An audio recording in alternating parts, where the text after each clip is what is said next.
هذه القصة لأحد المغسلات عندي ولا زالت موجودة على رأس العمل، ومسجل صوتها بالجوال، ما هو بتدس عنها. قلت لها يا فلانة ترى حسجل صوتك.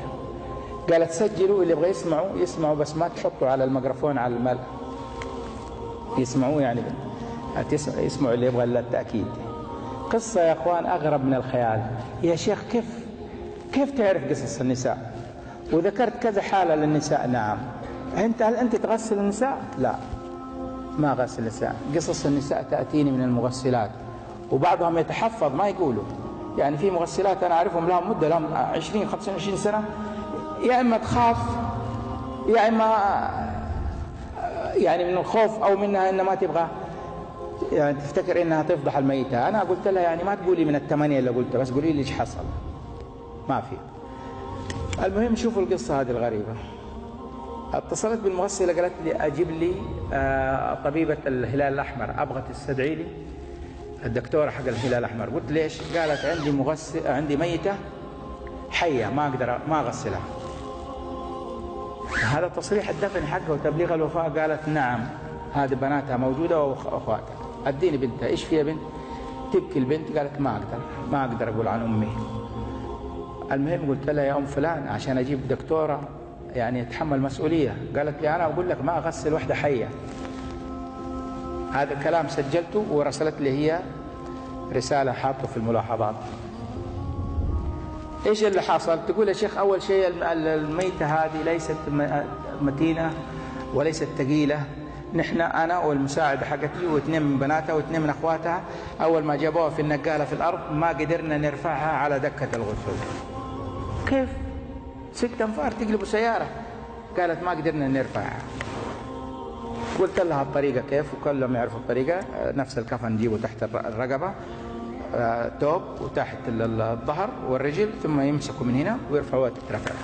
ثاني حاجة تقول يا شيخ حطيت عليها السترة وبدأت في تنجيتها، وأول ما جبت الموية أبغى أحطها أبغى أوضيها وإذا هي تمسك في المقصرة. يا أم فلان قولي غير كلام هذا. قالت أقسم لك بالله يا شيخ إني كل ما أقرب الموية ما في ولا شيء من جسمها يتحرك إلا يدها تمسك في المقصرة. كيف الكلام؟ قالت لي أقول لك أنا ما أغسل وحدة حية خليتي. طيب جبنا الدكتورة دخلت كشفت عليها قالت هذه ميتة من تاريخ الموعد. قالت أنا ما أغسلها. قلت لها أجلس في الركن هناك وقولي للبنات إيش تسوي هم يغسلوهم. بنتها الكبيرة اللي قاعدة تبكي من الأول ما شافت ما رفعوها ما قدرت تتحمل الغسل، جلست جنب المغسلة فسألتها المغسلة إيش يا أمك هذه؟ إيش فين تروح؟ مين أصحابها؟ من فين يخرج؟ فين هي؟ فايش تتوقعوا؟ قالت لا أول حاجة باللغة المكوية قالت لا أنت مالك صلاح، إحنا جبناك عشان تغسلي ولا عشان تحققي معانا؟ فقالت لي المغسلة كذا. قلت لها قولي لي يقول لك الشيخ سوف تتعلق في رقبتك يوم القيامة أنا وياه لأن ما قلتينا السبب. يبقى نعرف السبب ما نقول لا ما فضحناه. لما عرفت كذا ضربت في دماغ قالت أقول لكم السبب. أمي تصلي وتصوم وطيبة معانا وكل شيء بس فيها حاجة قد كده قد الضرة. شوف قد الضرة حمص تقول فيه. ايش هي الحاجة دي؟ قالت أمي تحب نقل الكلام بالنميمة، تحب الغيبة، تحب النميمة. تقول وصل بها إن من الغيبة حقتها إنه تروح لفرح ما هي معزومة فيه عشان عارفة إنه حليمة وصالحة موجودين في هذا الفرح وبينهم سوء تفاهم. تيجي تقول لحليمة شوفي صالحة قالت فيكي كذا كذا كذا كذا، وتيجي حليمة وتقول لها شوفي صالحة بتقول لك كذا كذا وكذا كذا عشان توقعوا في بعض. وترجع البيت تقول بناتها تزغرط فرحانة يا يمه يا يمه والله حرام يا يمه ما لكم شغل. طيب قولي لها أسأل جبتوا لها؟ قال جبنا لها أشرطة وكلمنا الشيخ كذا مشايخ كلمها وجبنا لها CD. أبد. وصل آخر حاجة بها من الغيبة والنميمة أن توقع بين الأخوين والأخوات أولادها. يا بنت انت اليوم راح جواز فتو، ليش الفستان اللي جاب لك هو أبوك ب200 ريال وجاب لي خديجة ب2000 ريال؟ ليه جاب لي أخوك هذا محمد سيارة هوندا وجاب لي عبد الله سيارة لكزس؟ صارت توقع بينهم.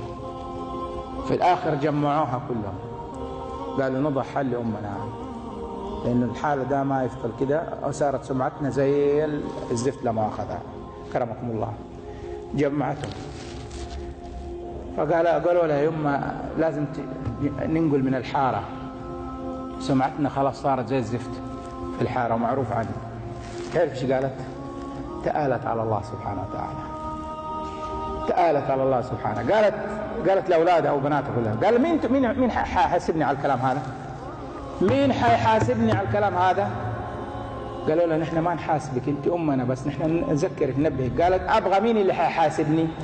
قال اللي حاسبك الله سبحانه وتعالى. تعرف ايش ردت؟ قالت اني عارفين انه الله هو اللي حاسبني، انتم ما لكم شغل، انا والله نتحاسب. هي والله تتحاسب، كانه اخوها ولا اختها اللي بتتحاسب. والله يا اخوان حالات كثيره وقفت علي، حالات كثيرة. أسأل الله لي ولكم يحسن خاتمتنا في الدنيا والآخرة.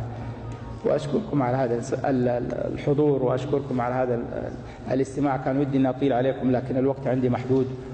واللهم يجعل هذا العمل خالصا لوجهه الكريم.